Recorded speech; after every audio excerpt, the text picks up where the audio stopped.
Welcome to Wonderful Walks in Golf. I'm Dalton, And I'm Dante. and welcome to Piney Apple.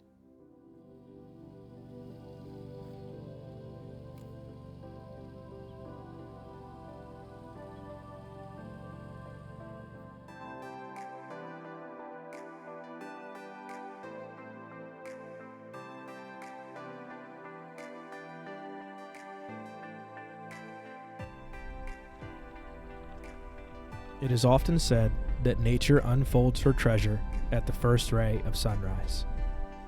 To Walter Hayes, Piney Apple was a treasure all its own.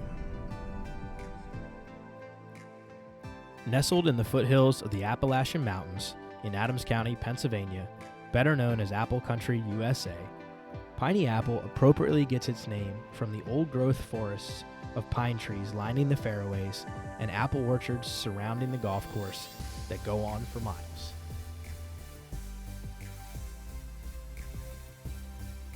To learn more about this property, we sat down with Walter's daughter, Peg, and grandson, Corey, who still operate the golf course today.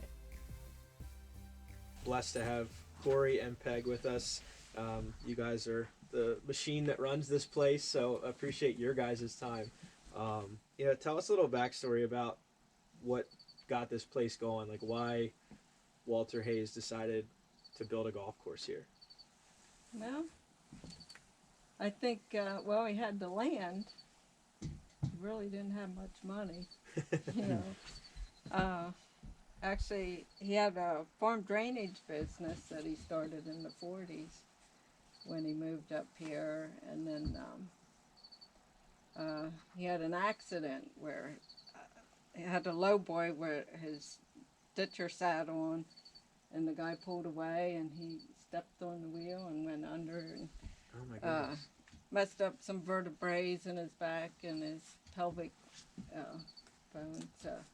He was on the living room couch for a while. But he watched a lot of golf, and I think that's where he got the burr. So that's all it took for Walter Hayes. Being sidelined by an injury, only to watch the television in black and white and see the greats like Ben Hogan, Sam Snead, fellow Pennsylvanians Arnold Palmer and Art Wall, Billy Casper, Gary Player. Hell, I would have caught the bug too. Well, what I know you were mentioning earlier that there was a lot of farmland, or it was all farmland before the golf course started to take shape. I know there's a lot of apple orchards around here, but you were mentioning some pine trees and other things. What kind of farming took place before he started to convert the property? We had 40 couple acres of apples that we grew, and the first and the third out there we had tomatoes. So that was I was thinking it was like a field of red. And then a few years later we did some open range turkeys. So then the hill was all white. But we did that like 3 years. We had like 3 pens. We did the third, the first, the fourth. Next year we did the 8th, 9th, and 10th, and then the 17th, 18th. Yeah, that amazes me, and I think as we talked, like how it progressed from 9 holes to 14, and then as you said, 16, and then 18. Was the goal originally to build all 18, or did he build the first 9 and then say, you know what, I'm not done building? Oh, I think all along he wanted to build 18. Yeah. Once we got to 9, then you had to maintain that. Yeah. And then, it wasn't only just building, it was dealing with the public too. Well, that was a business in it, itself, Sure. the building and then the Then he running. worked Monday through Friday, right? Oh, yeah, he had, building the 9, he had a farm drainage business, so it was just like a evening project, weekends. So. Started as a hobby build sort of deal. Yeah, that's why it took 20, or no, the front 9 was like 15 years. Wow. From start to when you guys opened. Yeah. And there you have it. A dream turned reality. A hobby become a business. Walter Hayes opened shop for Piney Apple in 1980 and never looked back. While it was only 9 holes back then, a few of the holes resemble much of the golf course today, with across the main road, the 5th, 6th, and 7th resembling very familiar to what it looks like today. However, Walter Hayes was always a tinkerer, looking for more, trying to be better, being the best golf course architect he could be, moving tee boxes, moving greens, and everything in between. Was there like a lot of moving ground to build it, or did he kind of build it on what was given to him? We used all of the ground here. You know, all the tees and the greens are elevated. Sure. So that took a lot of movement. So, yeah, it wasn't really just one hole at a time, because we'd be working on one and then he'd be moving dirt over to another hole. But once we got the 9 all done, he was really never satisfied with things. So I think he rebuilt all the tees except the 6th. Wow. You know, redoing the Sure. tee complexes. It's like a craft pretty much. Mm-hmm. You're just constantly it's art. You're never satisfied with like the picture that you're painting. You're like, this can be better. Yeah. We may never know if Walter Hayes was ever truly satisfied with the final layout of Piney Apple Golf Course. However, one thing's for certain. Over his almost 60 years spent constantly tinkering with the golf course layout, from new tee complexes to bunkering designs and green complexes, what we have today is an absolute pure enjoyment for all golfers. High handicap to scratch golfer, everyone can enjoy the layout at Piney Apple. Corey, you take care of the course now. Has it always been for you just integrated within the golf course since you were growing up? Yeah, I grew up on the golf course. I had summer vacations here. I'd work a couple hours a day, then go play, and we had a tree house down in the woods, so I'd spend my summers on the golf course, and I slowly started mowing some and just started doing more and more. The greens right now are just like incredible, and obviously tip of cap to you and I'd say your maintenance staff, but I'll just call him your maintenance man because you got one sidekick with you. Me and one other guy. Yeah, which is incredible. I mean, they rival some places that have some really big staff and some really big teams. So it's incredible what you guys do with short hands. Short-handed is an understatement at Piney Apple. However, Corey and his 2-man team take pride in being resourceful with the tools they have to work with. Corey walked me through his own fabrication, where he has a multi-100-gallon tank fabricated on the back of a pull-behind trailer he takes across the golf course to water greens with a tractor. This kind of resourcefulness is just the beginning for Corey, as he's able to do all of the repairs to the greens mowers, fairway, and rough mowers by himself, saving the course thousands over the course of time. Now, Dalton grew up here, right? So he said like this is like one of the biggest apple harvest festivals. I don't know in the area or even in like the state. I know like, do you get a lot more play around now, or is it still booming from as soon as like the snow lifts, and then everybody's back on the golf course for summer? Well, I would say the apple harvest hurts us, More with the people traffic. Really?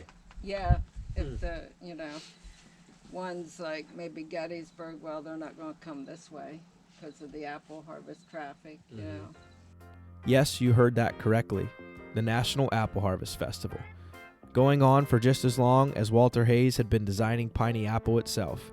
Just a 10-minute drive from the gates of Piney Apple, we had to take the short trip to check it out for ourselves.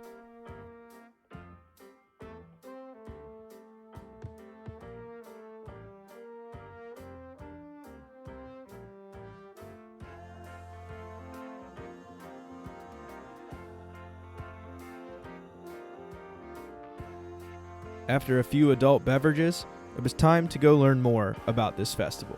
And who better to ask than the Apple Queen herself? We're here with the Apple Queen coordinator. You've been doing this for well over a few decades, which I think is the magic about this place is how long it's been around and what, what keeps people coming back. And obviously you keep coming back to run the Apple Queen tradition. Tell us a little bit more about what is an Apple Queen to Biglerville. Well, the Apple Queen program has been in existence for almost 70 years, and we still have almost all 70 queens. I think there's maybe 3 that have passed away, and it has become kind of a family tradition, so a lot of times the girls are in it because they had an aunt, a grandmother, a mother in it, or something like that.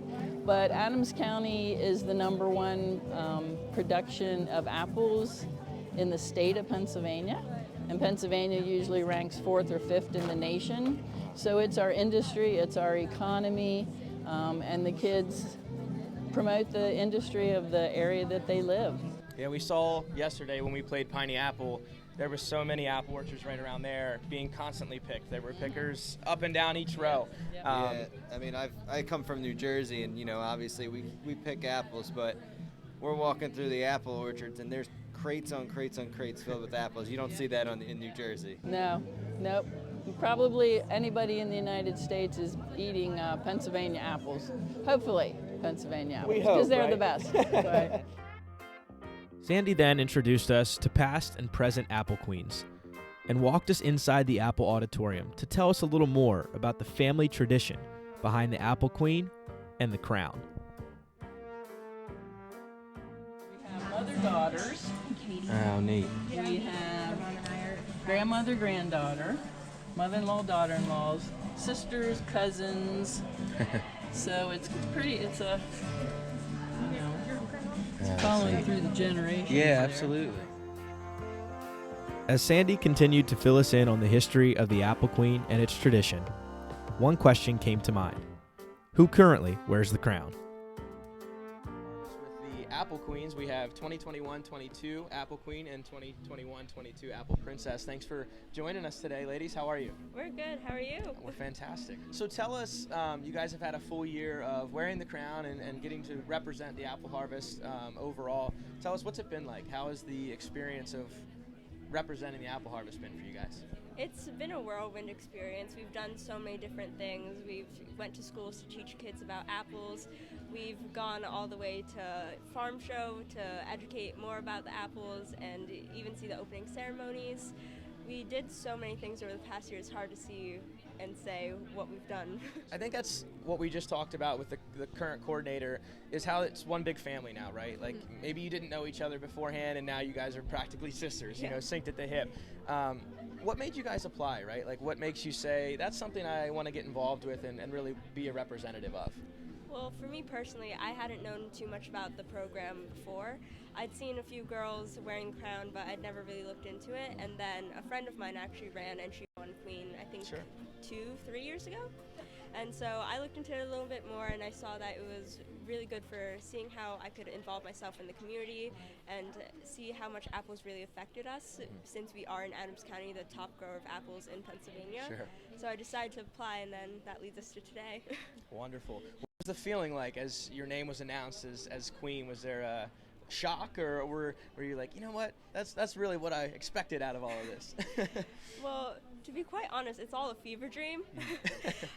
Both me and Heidi say that we can't remember quite much of the contest, but I do remember when they called up our names, we were kind of just in shock. Sure.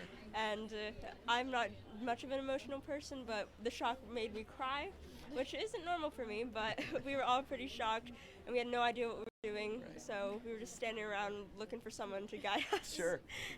So that's what the crown looks like today.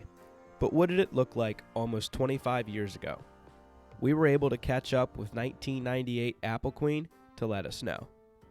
Here with past Apple Queen of 98, Yes. Shannon McCain. Shannon, part of the family here. Yes. So, yes, very much. Some Deerdorf blood. Hey, Little a good cousin connection, which is how you helped us reach out to Sandy and get us involved here. So a bunch of appreciation for that. Welcome. We talked tradition of apple harvest and the Apple Queen tradition.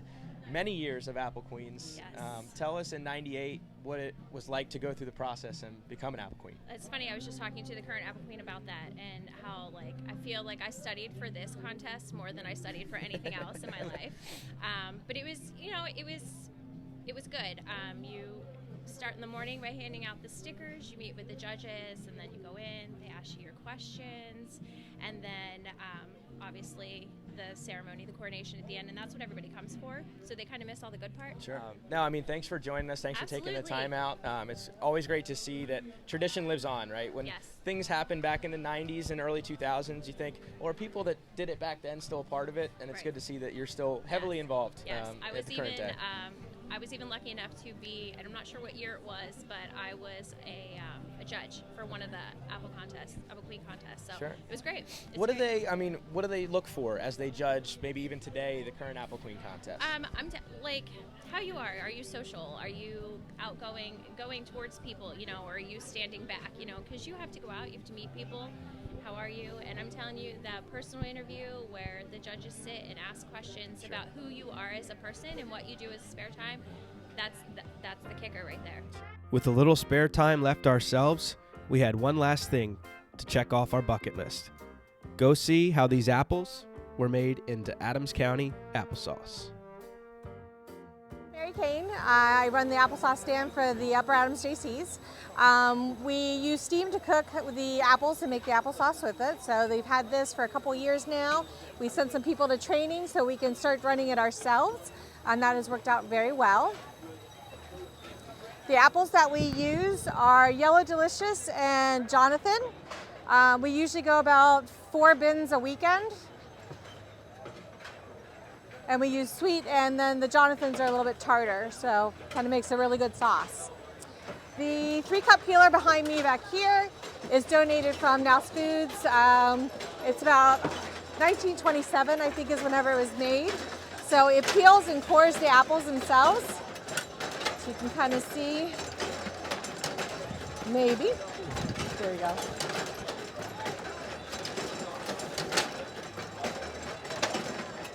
And so we collect them from here.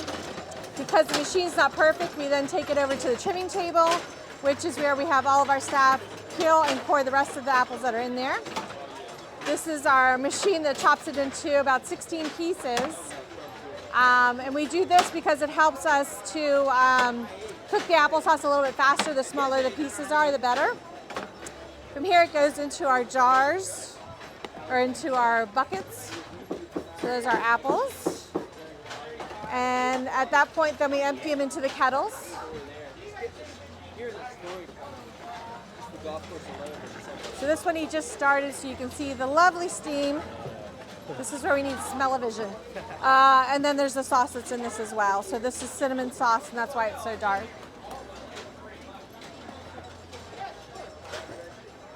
And here's where they're jarring the applesauce itself.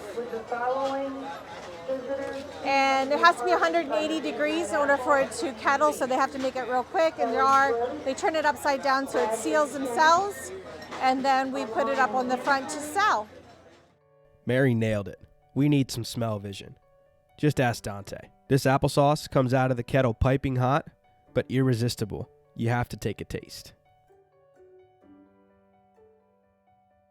As we head out of the National Apple Harvest Festival, hot applesauce in hand, one word comes to mind that perfectly describes the folks we've met in Adams County, Pennsylvania, and the family that runs Piney Apple Golf Course today. That word is pride. Pride is a feeling of deep pleasure or satisfaction derived from one's own achievements. The achievements Walter Hayes and his family have accomplished throughout the past few decades is nothing short of incredible. We sat back down with Peg and Corey to talk about the current state of the golf course and how the community comes together to give us what is Piney Apple today. What about the golf course would you say changed the most within like the last few years of finishing? I know you mentioned the green on 3 and a horseshoe green too that you guys had at one time that you did away with just because of losing some of the green. What were the major changes as he wrapped up the full 18? That back half was all woods that he had to push out. Yeah, from the whole way down, 8, 9, 10, that was all woods, totally 11. So that like shaper that sits off of 17, is that what he used to basically clear a lot of land, or was that really just his moving dirt vehicle? I think he only used that a couple years, Really? then the head gasket went out or Sure. something. But he had a bunch of different equipment. Yeah. It's obvious Walter Hayes loved to be creative with his masterpiece. As you make your way towards the 15th green, you're greeted by one of these relics, a piece of machinery old enough to tell stories of time itself. We made our way down there with Peg and Corey to dive in a little deeper to this wonderful piece of history. Have a really awesome artifact behind us. I'm going to call it a shaper. I don't know what you'd call it, but as we talked about, you know, being a tinkerer on the course, it seems like he was obviously a tinkerer in the shop as well, and had quite the list of machines that he kept on property as well. You kept this one here because it broke down here, by the way it sounds. Yeah. Incredible to see. I mean, some of the pieces of steel in here, inches thick. I mean, these machines, they don't make them like this much anymore. The engine block itself is almost 4 feet long. It's just crazy to think that machines like this made this golf course. When you talk about the work you did and kind of helping clean it up and working with machines like this, you know, talk to the machines that, you know, were here in the years past. I didn't have anything this big to run. I did run some smaller dozers, but it's mostly just like tractors with loaders. Just using them to clean up areas that were still woods or briar patches. Sure. This thing left its tracks all over the property. Yep, and this is where it died. This is where it died. You know, when you look at how he shaped the golf course and you think it was machines like this, that he was out there every day. You said you could hear it across the property for miles. Yeah. You know, machines like this and others.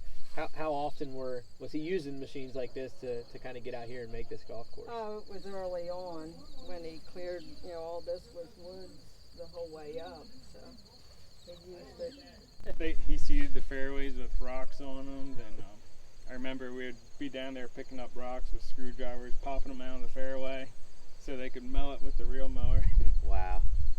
It's from someone playing it today, you'd never know that it was kind of thrown together in a hurry. It kind of, the whole front nine and back nine fit together, and I just think it's neat to see the original 9 and then how the holes were kind of all pieced together to wrap up those final 18. Yep, I guess 20 years later, huh? 20 years later, it all makes sense. Yeah. 20 years after Walter Hayes put his final flagstick in the cup on his dogleg right 18th hole, heading back up the hill towards the clubhouse, we found ourselves searching for one last answer in Biggerville, Pennsylvania. How do the locals love the place that Walter Hayes created today? And how do people find out about this hidden gem tucked in the pines of Adams County, Pennsylvania? I think it's incredible just with it being farmland before and the way you guys have kind of turned it around into a really exciting golf course. I mean, I've played since I was 5, and I know my dad's played the course for decades, and I think every time either I come here or he comes here or he brings people here for the first time, everybody has fun. Like, it's just a fun place to come play golf, and as golf's seeing like a resurgence and a lot of people picking it up for the first time, it's places like this that give people the outlet to come try it for the first time and not, you know, be waiting on people or be getting hollered at for not following the right rules, right? It's very relaxed here, which is always a great option for people who are just starting. Most of the time, yeah. Till you lay down the law every now and then, right? Now, do you guys have leagues during the week? And I know you said you have an outing here later today. Is that something that is pretty consistent for you guys during the season? Both the leagues are small. Mm-hmm. One of them, Monday evening is the locals, Mm-hmm. and then Tuesday evening is Now's Foods. Okay. But yeah, we're kind of out in the middle of nowhere, so we don't get that not a lot of after work play. Mm-hmm. You know, they want to go someplace close they can jump right on, and Hop, skip, and a jump. we're kind of more seniors, you know, through the week, Mm-hmm. mornings, you know, we got a nice senior group. Sweet. I know it's funny you mentioned Now's Foods. We're in what I feel like is Apple Country USA. There's, with Nouse Foods, and I think it's Mott's is on the other side of Fairfield, towards Fairfield, I believe. There's a lot of apple orchard presence here. You guys still have some on the property, even though you've done away with a lot of it in the past. Managing a golf course and managing the apples still, I know you mentioned that's a lot of work. How do you guys balance keeping the apples around? Well, actually, we let the neighbor, he takes care of the apples now. Sure. Which is a load off of us. Yeah. It seems like, and I know this just from growing up right down the road, but that's always how things get done. It seems like you lean on a neighbor here, a neighbor there, and you guys leaned on the local fire companies back in the day for water, and when you needed it, it's the community that makes it all happen. You guys keep it in the family and do a wonderful job with it, but it seems like when there's help needed, people are more than happy to lend a hand. Yeah. I know you mentioned you see a lot of locals here. Speaking of traveling, do you see a lot of people just travel out here if they find it on a map dot, or is it kind of just when people are in the area and happen to maybe just pass through? Well, I think with Gettysburg, they come to Gettysburg area and then they look up golf courses. Sure. We get some people from Gettysburg. Like, there's a guy, he lived in Gettysburg most of his life, and he never knew we were here until this year. Yeah, and that's what I think, that's why I love being here. And when I came up last year and I heard a couple other people from close to the area say they've never been here, and that amazed me, right? Like, I'm just like, you guys have this, like, beautiful golf course, incredible property. Like, we watched the sunrise this morning. It's one of the best sunrises you can see in the area. It's like, people just don't know it's here. It just amazes me. I'm lucky enough to have a dad that grew up playing golf, and I grew up playing golf, and we knew it was here. But I think that's just a kind of like the fun of this place is like it's been around since the 80s, and it's still kind of just that little like off the beaten path gem of a little golf course. Can't beat the hidden gems. Can't beat the hidden gems. No, you can't. No, you can't. A hidden gem indeed. Piney Apple takes care of anyone who's willing to stop by. So go say hello to Peg and Corey and go catch a sunrise. You'll thank us later.